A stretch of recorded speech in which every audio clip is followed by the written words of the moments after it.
کله چې موسی علیه السلام دنیا نه لاړ بنی اسرائیل باندې یو ظالم بادشاہ مقرر شو جالوت او دومره ظلم یې په وکړو دومره چې د خپل ښار نه مخکل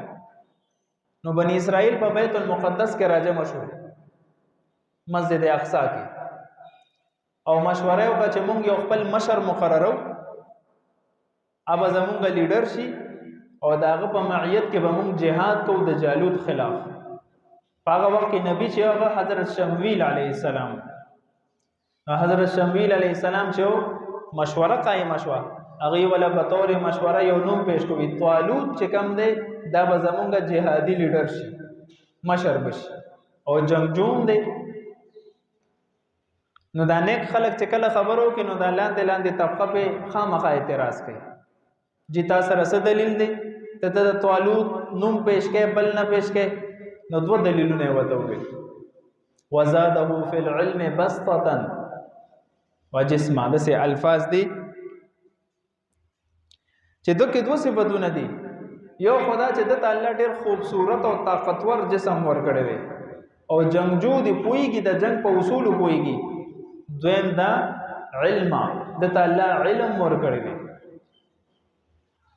د جهاد خپل اصول دي پاغه باندې پوي دي په دین اسلام باندې پويږي وګوره د علم په وجبانه او د خپل جسم والی په وجبانه هغه ته خلافت نصیب شي تاسو کو غور وکئ نبو حضرت بلال حبشی رضی الله عنه یو غلام وو تک تور وو غټي شونډه وي خو لیکن کله چې اسلام قبول کو او مسلمان شو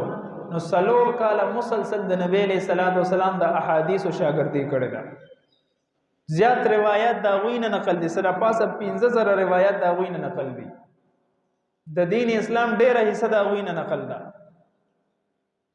او حالات وګوره کله به بهوشتیا رااله نو خلکو به ویل چې دا د مرګي مرض پر راغلی دی نو د مرګي د مرض علاج بداو چې بده 60 په وتخپه کې غوستا او داسې به وجوړه کول چې مرګي مرض ته ختم شي به ودی چې زه د مرګي مرض نه مواله اوګه ما سو ورځونه ما خوراک نه دی کړی څه خوراک را لراکه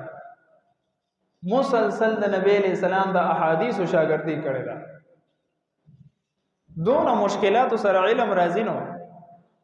علماء لیکلي دي چې څومره مشکلات سره علم حاصل شي او عمر دغه برکات زیات وي هغه عمر الله جل شانه داغه نه فیض خوري